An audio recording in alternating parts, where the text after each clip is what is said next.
कह रहे दूध पीने वाले बनावटी मजनू तो लाखों मिलेंगे, लेकिन असली मजनू जो कटोरा भर खून दे सके वो तो बिरला ही होता है।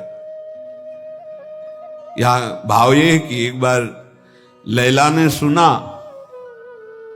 कि मजनू हमारे प्रेम में बावरा न खा रहा है न पी रहा है, तो वो तो बहुत ऐश्वर्य संपन्न घर की थी, तो उन्होंने पूरी बाजार में ऐलान करवा दिया, मजनू जो भी खाए पिए उसको जो बाजार में पाए हमारे पास आवे, सारा हिसाब हम देंगे। ये ऐलान जब सुना तो लाखों मजनू तैयार हो गए, कोई जलेबी पा रहा, कोई दही पा रहा, तो हर दुकान से हजारों लाखों का बिल, और ऐसे सैकड़ों दुकानों से वो तो आदेश कर दिया था सबका हिसाब हो जाता।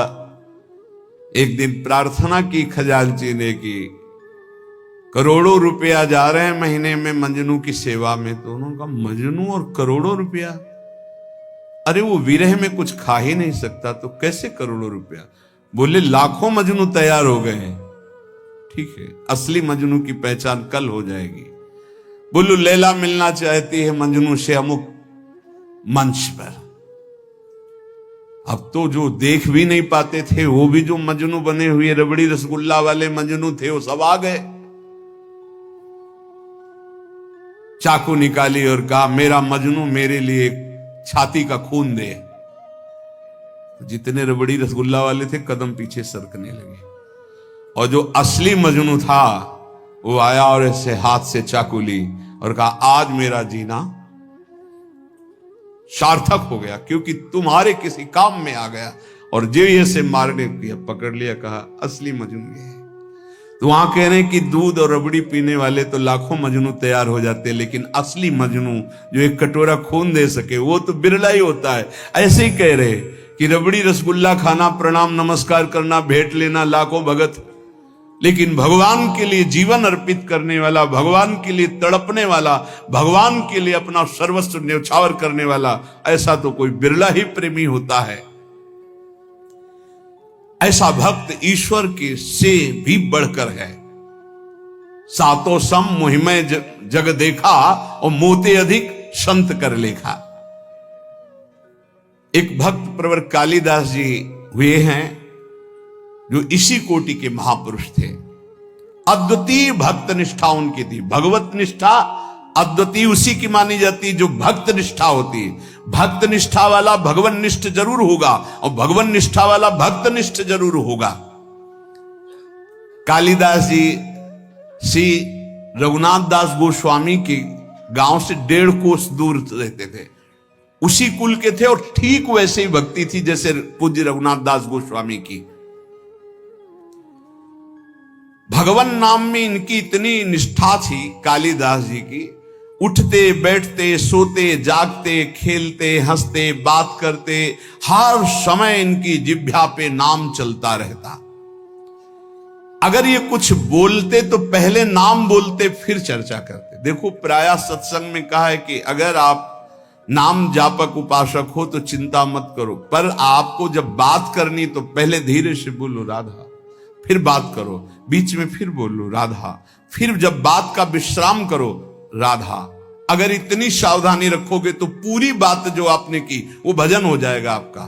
कोई कार्य प्रारंभ कर रहे हैं राधा, कार्य के बीच में बोल लो राधा राधा, कार्य के समापन में बोलो राधा, और वो कार्य समर्पित वो भगवत प्राप्ति करा देगा। आप बात को पकड़िए। वो किसी बात को बोलने के पहले नाम बोलते थे। वो भगवत नाम के बिना तो बोल ही नहीं सकते थे, पहले बोलते थे राधा। ये भक्ति की पहचान है। विभीषण जी जब उठे तो राम राम राम, हनुमान जी ने राम नाम ते सुमिरन कीन्हा, हृदय हरसी कपि सज्जन चीन्हा, ये सन हट करी हो पहचानी, साधु ते होए लका। ये संत है क्योंकि सो के एकदम उठते हुए बोला राम राम, ये भक्त का लक्षण है। ऐसा सबको करना चाहिए। नींद खुले तो पहले भगवान नाम उच्चारण करते हुए ही पृथ्वी को प्रणाम करके पैर रखना चाहिए। अद्भुत नाम निष्ठा थी कालिदास जी की। बिना नाम के वो बात ही नहीं करते थे। पहले नाम उच्चारण, और ये नाम उच्चारण, नाम में प्रीति कहां से प्राप्त हुई, बहुत सूक्ष्म बात है। इनकी भक्तों में बहुत बड़ी प्रीति थी, इसी से इनको नाम में इतनी प्रीति हुई। अब आजकल कोई बिरला ही ऐसा होता है जिसको किसी भक्त की प्रशंसा सुन के ईर्ष्या ना होती हो, जबकि हमारी भक्ति का स्वरूप यह है कि किसी को सुने कि वो नाम जप कर रहा है, उसका बड़ा यश हो रहा है, वो ऐसा है, तो हमारे अंदर लालसा होनी चाहिए कि इनकी चरण रज माथे पे लगाएं, कभी इनका जूठन मिल जाए, कभी इनका चरणामृत मिल जाए। ये भक्तों की बात थी। हमारे अंदर क्या होता है, अहम प्रधान होता है, तो लगता है क्या है, इतना हुआ, क्या हुआ, वो उससे मात्सर्य और ईर्ष्या प्रकट हो जाती है। ये भगवत विरोधी वार्ता है। अंदर ये बात नहीं आनी चाहिए। जहां वो सुनते कि अमुक जगह भक्त बहुत नाम जापक हैं, तो बहुत धनी थे, पर साधारण वेश में छुप करके जाते कि बिल्कुल ऐसे दीन गरीब बन करके, और उनकी सेवा करते। भक्तों को अच्छे अच्छे पदार्थ खिलाने में उन्हें परमानंद का अनुभव प्राप्त होता। और ऐसा सिद्धांत भी है कि जैसे गर्भवती मां को भोजन पवाओ तो बच्चे को अपने आप पहुंच जाता है, ऐसे हृदय में हृदयस्थ विराजमान भक्तों के प्रभु हैं, तो भक्तों को पवाओ तो प्रभु का अपने आप भोग लग जाता है। भक्तों के मुख से प्रभु बहुत आनंद पूर्वक पाते हैं। भक्तों को जब श्रद्धा पूर्वक सुस्वाद प्रसाद पवाया जाता है, तो उसके स्वाद का अनुभव स्वयं भगवान श्री कृष्ण करते हैं। भक्तों को जब पवाया जाता है, भगवान को अपने भोग लगाने से इतनी प्रसन्नता नहीं होती जितना संतों के भोग लगाने से होती। इसी बात को एक भक्त ने पकड़ लिया और संतों को पवाना शुरू किया श्रद्धा से। अब उनके पास एक सीमित अर्थव्यवस्था थी। अगर संतों को पता है कि बहुत श्रद्धा पूर्वक यहां प्रसाद पवाया जाता है, तो बिना बुलाए भी कृपा करके आने लगते हैं। वहां खूब संतों का आगमन होता और बनवा के पवाते। धीरे धीरे संपत्ति राधे श्याम। अष्ट धातु के ठाकुर जी थे, तो ठाकुर जी की जितने सेवा पात्र थे स्वर्ण चांदी के जो थे, सब बेचकर संत को पवा दिया। ठाकुर जी से कहा, कल अगर संत आए व्यवस्था नहीं हुई तो सरकार आपको बाजार में ले जाएंगे, हम वो आपको बेच देंगे, क्योंकि संत भूखे नहीं जाएंगे, वापस ही रह गए, वो हमारी संपत्ति। भगवान ने कहा कि हमारे संबंध से तो संतों को, बस आप संतों के पाने से प्रसन्न होते हैं, ये मैंने सुना है। आप अपने भोग लगाने से उतना प्रसन्न नहीं होते, तो अब कल संत आएंगे, अगर उनके भोग की व्यवस्था नहीं हुई तो तैयार रहना, हम आपको बाजार में बेच देंगे। भगवान हंस दिए और कहा, जो संतों की सेवा करता है उसके यहां ऐश्वर्य की कमी नहीं रहती। और जरा सा उनका कृपा कटाक्ष, कुल परंपरागत लक्ष्मी जी उनकी सेवा में उपस्थित हो गई। तो जो श्रद्धा पूर्वक भक्तों को सुस्वाद पदार्थ प्रसाद पवाते हैं, भगवान भक्तों की जिह्वा से पान करते हैं। भगवान को स्वयं भोग लगाने से इतनी प्रसन्नता नहीं होती जितना संत और भक्तों को पवाने से होती है। भक्तों को खिलाकर और उनका किसी भी तरह से उच्छिष्ट पाना, ये इनका स्वभाव था कालिदास जी का, इसीलिए इनके निरंतर नाम चलता था। अब जैसे कोई भक्त उच्छिष्ट देने के लिए तैयार नहीं होते, वो तो बड़े कृपा करते हैं तब उच्छिष्ट देते हैं, तो वो सावधानी रखते थे।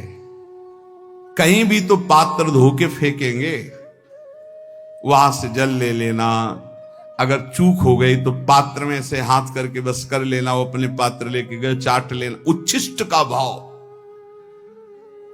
निरंतर नाम जापक, भक्त चरणामृत भक्त पद धूलि तो लगाते ही, और उच्छिष्ट पाने के लिए भक्त सेवा करते। इनका और बड़े बड़े महापुरुषों का कथन है कि योग से, यज्ञ से, तप से, पाठ से, अध्ययन से और साधनाभ्यास से प्रेम प्रकट नहीं होता। वो प्रेम प्रकट होता ही है भक्त चरण रज, भक्त चरणामृत, भक्त उच्छिष्ट से। अब इनको पता चला कि एक झा नाम के चतुर्वर्ण के भक्त हैं जो एकांत में रहते हो खूब नाम जप करते हैं। पति पत्नी दोनों नाम कीर्तन करते हैं और गांव में सेवा करके एक एक रोटी जो मिलती उससे अपना, अब इनको लालच लगा।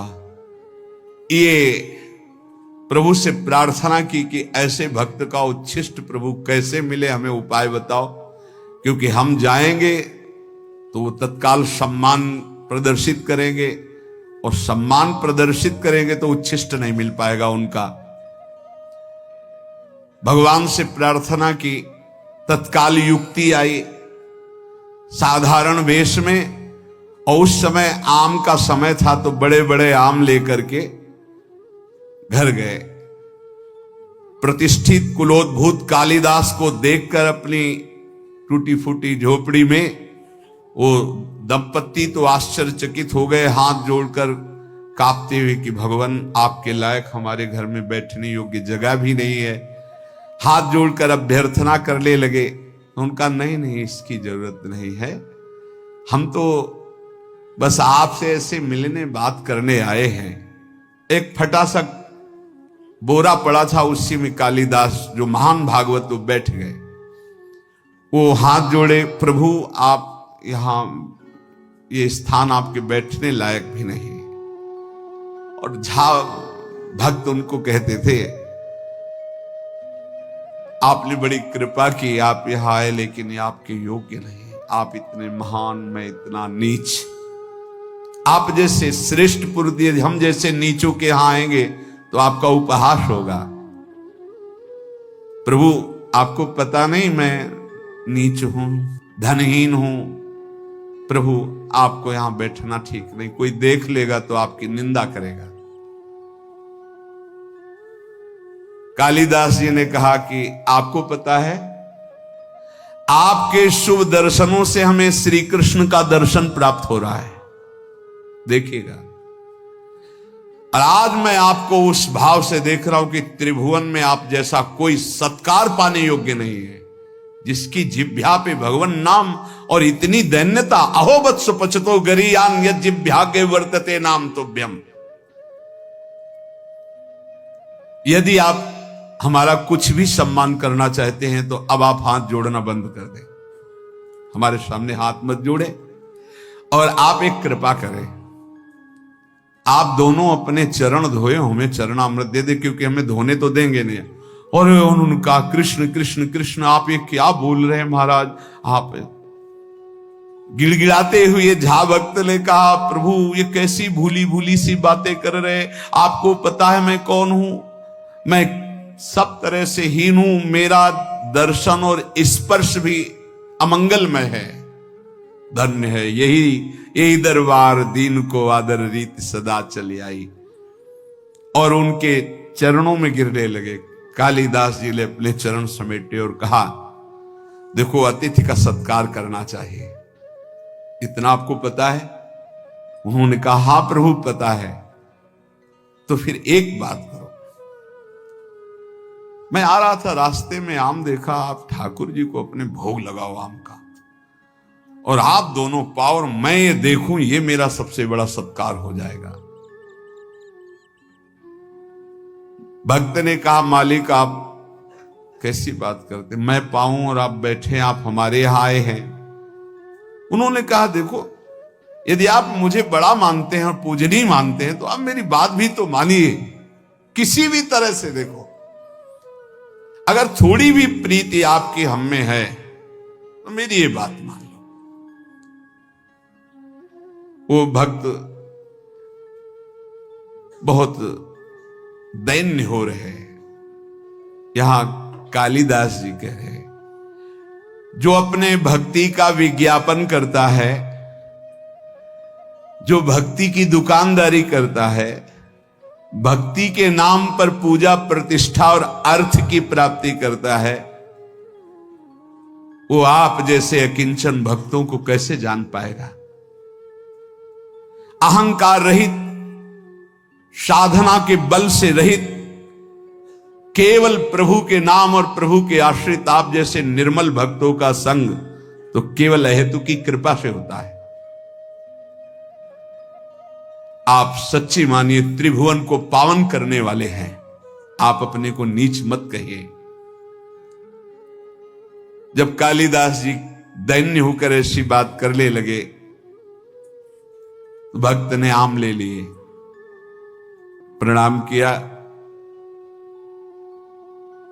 और कहा मैं आपके सामने पा तो नहीं सकता, पक्का वचन है कि आपके जाते ही मैं भोग लगाऊंगा, पर आपके सामने नहीं पा पाऊंगा क्योंकि आप बैठे हमारे घर में आकर और हम पाले। कालिदास जी ने विचार किया, सब किया कराया माटी हो रहा है, हमको उच्छिष्ट तो इनका मिलेगा नहीं, जूठन। फिर विचार किया कि अभी से लेके शाम तक फेंकेंगे ही ना पाके आम, मैं पेड़ की आड़ में बैठा रहूंगा, जब फेंकेंगे तब मैं निकल लूंगा प्रसाद लेके। कैसी उच्छिष्टामृत के प्रति निष्ठा। चल दिए, पति पत्नी 10-20 कदम घर के बाहर तक छोड़ा।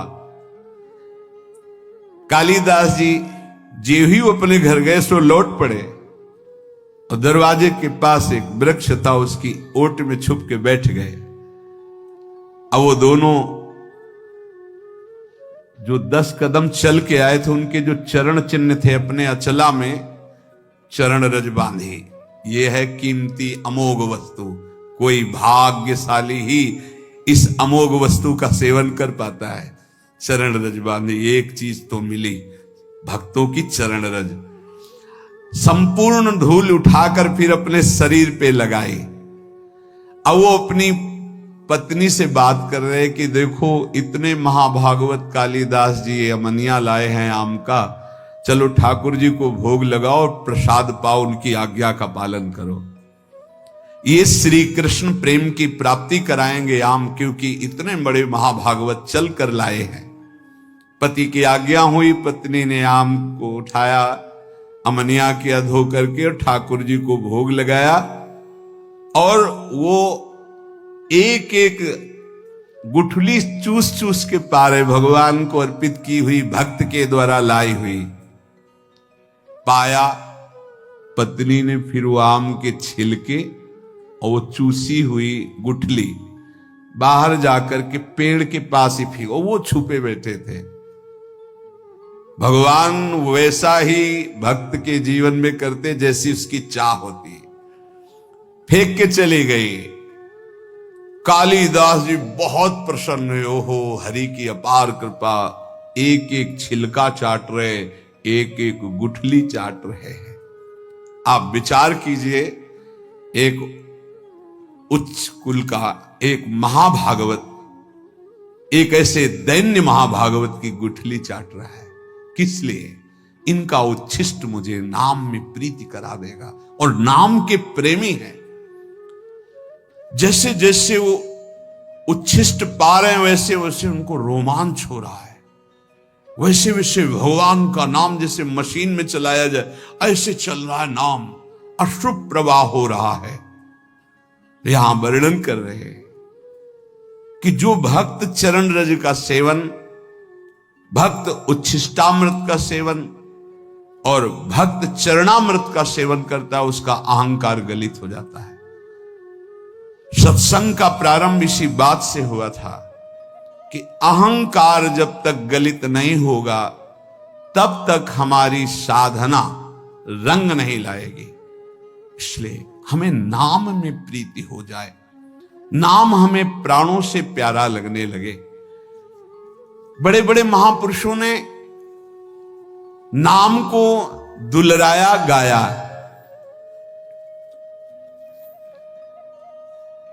कह रहे हैं कि मर जावेगा मूर्खा क्यों न भजे भगवान, ये झूठी संपत्ति माया जगत की, इसका मत करना अभिमान।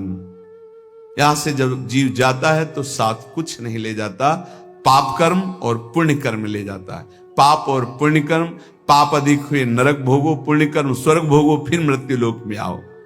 मत करना अभिमान, वेद शास्त्र यूं कहवे, तज ममता भज नाम। तो अमर होए रहे। अगर नाम चल रहा है सच्ची मानिए, तो वैसे ही आप अविनाशी हैं, आप मृत्यु से बच जाएंगे। आपको ऐसा ज्ञान हो जाएगा कि शरीर छूटेगा ऐसे जैसे सांप की केचुल, कोई कष्ट नहीं। जो जन्मत मरत दुसाह दुख हुई, नाम जापक को नहीं होता कष्ट, वैसे शरीर छोड़ता है जैसे सांप अपनी केचुल पुरानी छोड़ देता है, जैसे कोई पुराना वस्त्र उतार के फेंक देता है, जैसे गजराज के गले से फूलों की माला गिर जाए उसे पता न चले, ऐसे भक्तों का शरीर छूटता है। यदि नाम जब चल रहा है तो भारी दुख से बच जाओगे और अगला जन्म नहीं होगा। तज ममता भज नाम, नाम तो अमर रहवे, कहत दीन दरवेश फिर अवसर कब आवे, भजिया नहीं भगवान अरे मूर्ख मर जावे। कभी किसी भी क्षण शरीर तुम्हारा छूट सकता है। ताकू मनवा धिक है साहेब सुमरिया नाही, अलग पुरुष नहीं ओ लख्यो पड़े मोह के माही। पड़े मोह के माही समझ ले मनुआ मेरा, पड़िया पुतला जान होएगा सूना डेरा। कहत दीन दरवेश ज्ञान लगी ना धाकू, साहेब सुमरा नाई धिक है मनवा ताकू। यदि साहब श्री हरि का नाम जप नहीं किया, प्रभु का नाम जप नहीं किया, तो ये तेरा शरीर, तेरा सब साम्राज्य यहीं पड़ा रहेगा, कोई तेरे साथ नहीं जाएगा। अगर नाम जप कर लेगा तो शुद्ध ज्ञान हो जाएगा, शरीर राग छूट जाएगा, शरीर संबंधियों का मोह छूट जाएगा। इसलिए सुमिरो, निरंतर नाम सुमिरो। रग रग नाम रम्यो रहे तो निर्गुण अगुण के रूप, जो तुम्हें चाहिए निर्गुण निराकार सगुण साकार सबका साक्षात्कार इसी नाम से हो जाएगा। रग रग नाम रम्यो रहे, ये रग रग नाम कब चलता है? बोरी सखी जी कहती, जब नाम ही श्वास, श्वास ही नाम ही नाम श्वास को भेद मिटावे, तब रोम रोम और रग रग बोले, तब कुछ स्वाद नाम को पावे। हर श्वास में अधिक से अधिक नाम जप करो, धीरे धीरे उतरेगा। तो बोले रग रग नाम रम्यो रहे निर्गुण अगुण के रूप, जो तुम्हें चाहिए निर्गुण निराकार सगुण साकार सब भगवान का साक्षात्कार ज्ञान का हो जाएगा। राम श्याम रवि एक है सुंदर सगुण स्वरूप, चाहे राम रूप देखना चाहो चाहे श्याम रूप देखना चाहो। रसना नाम संभारिए, श्रवण ही सुनिए नाम, नैने निरखो नाम को रविदास है काम। रात दिन नाम जप करो, ऐसे नेत्रों में नाम लिखा दिखाई दे, कानों में वही नाम सुनाई दे और हृदय से वही नाम उच्चारण हो। जो चाहोगे राम रूप श्याम रूप निर्गुण निराकार सगुण साकार जो चाहोगे सब प्राप्त हो जाएगा। संत अनेकन जे भय किन्हीं नाम पुकार, रविदास सब छोड़ के नाम ही नाम उच्चार। सब छोड़ो, बस नाम उच्चारण करो। देख लो बड़े बड़े संत हुए, हमें कल बहुत अच्छा लगा। सब साधन है पर नाम नहीं था, तो उन्होंने बताया मेरा मन अशांत है। साधन बताए, बहुत अच्छे साधन चल रहे, तब उनसे एक ही बात कही, ये आपका चित्त नाम में है? और माला तो चला लेते कभी कभी ऐसे, निरंतर नाम नहीं। आपको नाम दिखाई दे रहा है? नहीं। आप नाम लिखते हैं? नहीं। आप नाम अंदर सुनते हैं? नहीं, बस ऐसे जप होता है। तो मन को कहां से लगा पाओगे? बाहर के साधन से मन अंतर्मुख नहीं लगता। ये बात अच्छी पकड़ लेना। बाहर के साधन को जब अंतर में ले जाते हैं तो अंतर की गुफा का अंधकार नष्ट होता है, हृदय गुफा का। वो क्या होता है? राधा। राधा देख रहे हैं, राधा सुन रहे हैं, नाम लिखा राधा, वही उच्चारण राधा राधा। देख लीजिएगा, परिणाम में देख लीजिएगा। ये बहुत अच्छा लगा ये सुनकर। सब साधन है लेकिन नाम का निरंतर चिंतन नहीं। बोले वेदांत अनुशीलन करता हूं, वेदांत का तो उनका पता है, उसी मार्ग से आए।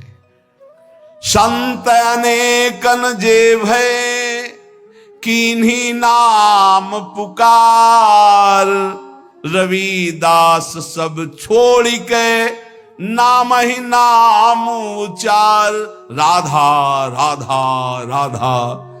अगर नाम नहीं है तो ये बहुत अनुभव की बात है, बहुत अनुभव की बात। जीवन का अधूरापन नहीं पूरा होता, साधना अधूरी ही बनी रहती, क्योंकि मन का विश्राम तभी होगा जब बार बार उसी में सुनो, उसी को देखो, उसी को चलाओ। फिर प्रश्न होता है कि हम ज्यादा देर इसमें टिक नहीं पाते, तो आप इतना समझ लीजिए कि एक बार आप ऐसे लिखे राधा, यही शरणागत मंत्र, निज मंत्र, जो मंत्र गुरु मंत्र मिला है, एक बार लिखे, 1000 बार का फल है उसका। यदि आप एक माला कर लिए तो सहस्त्र मालाओं के बराबर हो गया। ऐसे लिख के राधा। थोड़ा सा लोभ बढ़ाओ, थोड़ी सी एकाग्रता करो, थोड़ा मन को रोकने की चेष्टा करो। अगर 2 मिनट रोकना सीख गए तो अनेकों जन्मों का बिगड़ेल मन आपके अधीन होने लगा। 2 मिनट अधीन हुआ, चिंता मत करो कि हमसे तो अगर ऐसे करते हैं तो बहुत कम भजन होता है। वो कम भजन बहुत बड़ा लाभ देने वाला है। आप मान लीजिए, जो आप लिख रहे हैं वही आप देख रहे हैं, वही आप सुन रहे हैं, वही आप उच्चारण कर रहे हैं, बाजी जीत जाएंगे। संत अनेकन जे भय, जितने बड़े बड़े महापुरुष हुए सब नाम प्रेमी हुए, नाम का सबने रसास्वादन किया। कह रहे हैं कि यदि आपने नाम जप नहीं किया तो आप चाहे जो शरीर से साधन कर ले, चाहे जो और साधन कर ले, उतनी उन्नति प्राप्त होने वाली नहीं। जब नाम के अंदर रूप प्रकाशित हो जाता है तो सर्वस्व त्याग हो जाता है। जो त्याग वैराग्य के लिए लोग प्रयासरत रहते, पूरा प्रयास नहीं हो पाता, तो कह रहे हैं मेरे भाव में ज्ञान और वैराग्य, ज्ञानेश्वर जी महाराज का बात, बहुत बड़े महापुरुष हुए, इनसे बड़ा तो ज्ञान और वैरागी और योगी ज्ञानेश्वर जी। इन्हीं के सामने तो गए थे वो 1400 वर्ष के चांगदेव जी, ज्ञानदेव जी के सामने तो गए थे। वो अपना तप दिखाने के मैं 1400 वर्ष का हूं, सिंह को वश में करके सांप की चाबुक की, तो चबूतरे पे बैठे थे तो जड़ चबूतरे से कहा चलो चल। क्यों? चैतन्य घन परमात्मा बुद्धि संकल्प किया, वैसे हो गया। ऐसे महापुरुष कह रहे हैं जो भी ज्ञान है, जो भी वैराग्य है, विठोबा की कृपा है, विठल भगवान की जो कृपा है, वो नाम से जागृत होती है। बड़े बड़े महापुरुषों के नाम, जितना उपासक नाम जपेगा उतना ही उसको भगवत साक्षात्कार के नजदीक एक एक नाम ले जा रहा है। अपने आराध्य का साक्षात्कार सब में होने लगेगा जिस समय आपका निरंतर नाम चलने लगेगा। नाम के बिना क्षण भर भी जो चैन से ना रह पावे तो समझ लेना प्रेम की पराकाष्ठा प्रकट होने वाली है। जो प्रभु का भजन करते हैं उनको किसी और की तरफ देखने की जरूरत नहीं कि कौन सा क्या साधन संसार में कर रहे हैं। हमको सिर्फ नाम पकड़ना है। संसार की समस्त कठिनाइयां, ये बड़े महापुरुषों के वचन हैं, समस्त विपत्तियां, समस्त दुखों का नाश करने में समर्थ है नाम। अगाध ज्ञान वैभव का समुद्र है नाम। अपार दुर्गम गति प्रदान करने वाला है नाम। बस ग्रहण करने योग्य है तो एक नाम। तत्व गहन को नाम है, भज लीजय सोई। लीला सिंधु अगाध है, गति लखे न कोई। नाम अगाध लीलाओं में प्रवेश करा देने वाला तत्व का गहन रूप नाम है। अगर नाम जप हो रहा है तो तुम्हें और फिर कोई साधन की जरूरत नहीं है। ऐसा नाम अपनी जीभ पर रख लो, तुम सबसे बड़े दानी माने जाओगे और जरा मृत्यु पर विजय प्राप्त कर लोगे। कंचन मेरु सुमेरु है गज दीजय दाना। कोटि गऊ जो दान दे नहीं नाम समाना। एक जप रहा है राधा राधा, एक करोड़ों गाय ये सब दान कर रहा है। जितने दान करने की सामग्री है, कंचन भूमि भूमिदान, स्वर्णदान, हैदान, गजदान, गौदान, अन्नदान, कन्यादान, विविध दान। और एक नाम जप कर रहा है, राधा राधा राधा। तो बोले नहीं, नाम समाना, नाम वाले की समानता ये दान नहीं कर सकते। असमन लाव नाम रसना, तेरो बहुर न होई जरा मरना। ऐसा भाव करो कि नाम चलने लगे तो तेरा दोबारा जन्म नहीं होगा, तुझे मृत्यु का दुख नहीं होगा। एक मन एक दशा एक व्रत धरिए, नाम देव नाम जहाज है भवसागर तरिए। बस एक साधन पकड़ लो, एक ही इष्ट बना लो, एक ही अपनी दशा बना लो, राधा राधा राधा राधा राधा। इससे भव समुद्र से तर जाओगे, भगवत प्राप्ति हो जाए।